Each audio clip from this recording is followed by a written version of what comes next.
Assalamualaikum warahmatullahi wabarakatuh. Perkenalkan, saya Bara Julian DKID, mahasiswa dari program studi Magister Administrasi Rumah Sakit Universitas Muhammadiyah Yogyakarta angkatan 2025. Di sini saya akan melakukan review jurnal ilmiah yang bertemakan tentang penerapan dari Lean Six Sigma di rumah sakit.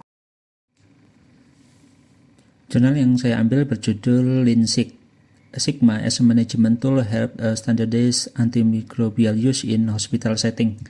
Dalam presentasi ini saya akan menyampaikan beberapa hal terkait jurnal tersebut, antara lain yang pertama identitas jurnal, yang kedua ringkasan isi jurnal, yang ketiga analisis jurnal, yang keempat relevansi hasil penelitian dengan konteks manajemen rumah sakit di Indonesia, dan yang terakhir kelima refleksi atau insight pribadi, apa pembelajaran penting dari jurnal tersebut bagi pengembangan mutu dan efisiensi layanan rumah sakit.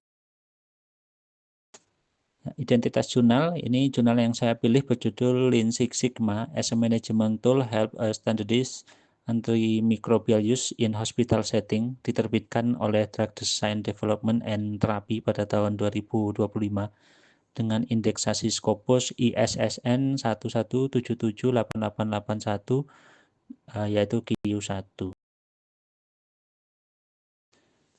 Dari ringkasan isi jurnal, yang pertama latar belakang, penggunaan antibiotik yang tidak rasional terus meningkat seiring bertambahnya jenis obat antibakteri. Ini menimbulkan resistensi bakteri, pemborosan sumber daya, dan kesulitan pengobatan. Meski Tiongkok telah menerapkan kebijakan pengendalian sejak 2004, ini masih terdapat kendala seperti rendahnya kesadaran tenaga medis, kurangnya tim pengelola antibiotik, dan implementasi yang belum konsisten. Untuk mengatasinya, diterapkan pendekatan Lean Six Sigma (LSS) dengan model DMIC guna meningkatkan efisiensi dan mutu manajemen antibiotik melalui analisis masalah, perbaikan, dan pengendalian berkelanjutan. Hasil ini diharapkan menjadi acuan bagi peningkatan tata kelola dan mutu penggunaan antibiotik di rumah sakit. Yang kedua, metode penelitian. Penelitian ini merupakan studi retrospektif yang menggunakan pendekatan Lean Six Sigma dengan model DMIC untuk menstandarkan penggunaan antibiotik dan menekan pemakaian yang tidak rasional. Analisis statistik yang dilakukan ini menggunakan uji T berpasangan atau ANOVA untuk data kontinu dan uji Chi-square untuk data kategorik dengan tingkat signifikansi P kurang dari 0,05.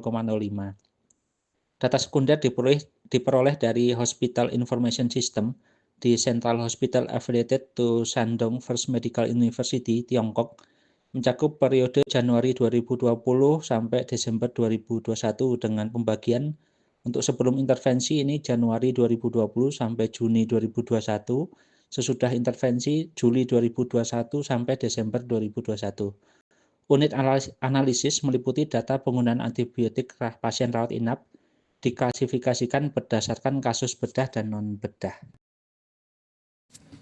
Dari hasil penelitian ini, yang pertama, model LSS ini terbukti meningkatkan penggunaan rasional antibiotik di rumah sakit.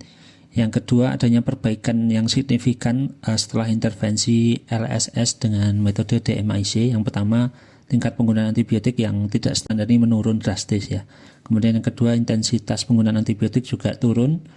Kemudian tingkat pemakaian antibiotik juga secara keseluruhan menurun. Kemudian biaya rata-rata antibiotik per pasien rawat inap juga turun. Kemudian yang ketiga ada perbaikan pada tingkat departemen. Jadi peneliti ini ada setelah pelaksanaan proyek ini terjadi penurunan yang signifikan pada penggunaan antibiotik yang tidak rasional di periode perioperatif, penggunaan karbapenem, serta pemberian obat saat pasien itu pulang.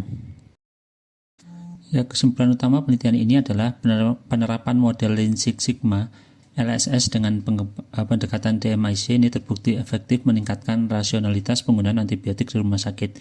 Yang kedua, penerapan LSS DMIC ini juga mampu mengidentifikasi akar masalah, memperbaiki sistem manajemen farmasi, memperkuat kolaborasi lintas profesi, dan meningkatkan kepatuhan terhadap kebijakan antimikrobial stewardship. Untuk menjaga keberlanjutan hasil, ini prinsip-prinsip LSS ini perlu diintegrasikan dalam manajemen secara rutin, didukung pelatihan berkelanjutan serta sistem data yang baik, dan yang terakhir budaya kerja yang kolaboratif. Dari analisis kritis mahasiswa terhadap kelebihan dan keterbatasan artikel, ini ada beberapa yang saya temukan. Yang pertama, desain dan metodologi ini ada kelebihannya, dia menggunakan pendekatan LSSDMIC ya, yang sistematis dan berbasis data. Tapi ada keterbatasan ini dengan desainnya retrospektif dan single center, sehingga tidak ada kelompok kontrol. Kemudian yang kedua, hasil dan bukti statistik. Ini hasil penelitian ini menunjukkan penurunan signifikan dengan tingkat penggunaan antibiotik yang tidak rasional ya. Dan juga ada penurunan biaya.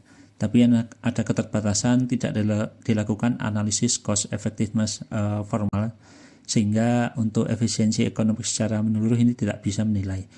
Untuk pendekatan multidisiplin ini bisa kelebihannya melibatkan berbagai profesi ya, baik dari farmasi, dokter dan lain-lain.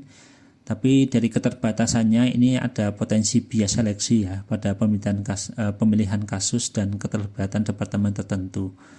Untuk yang keempat, relevansi kebijakan dan praktik ini sebenarnya selaras dengan kebijakan nasional Tiongkok tentang pengendalian resistensi antibiotik. Tapi ada keterbatasan, ini tidak memperhitungkan faktor eksternal seperti kebijakan nasional yang baru, kemudian musim penyakit infeksi, atau intervensi lain yang berjalan bersamaan. Dan aspek yang kelima, durasi dan keberlanjutan program. Untuk kelebihan, ini implementasi menunjukkan perbaikan cepat dalam 6 bulan pertama dan memberikan panduan praktis bagi rumah sakit lain. Tapi ada keterbatasan, ini mungkin durasi intervensinya hanya 6 bulan sehingga belum membuktikan keberlanjutan jangka panjang dari hasil yang dicapai.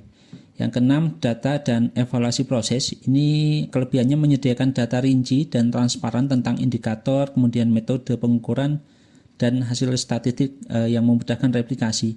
Tapi ada keterbatasan, ini ketergantungan pada data HIS ya, yang mungkin tidak lengkap atau akurat, sehingga dapat menimbulkan kesalahan pencatatan dan analisis.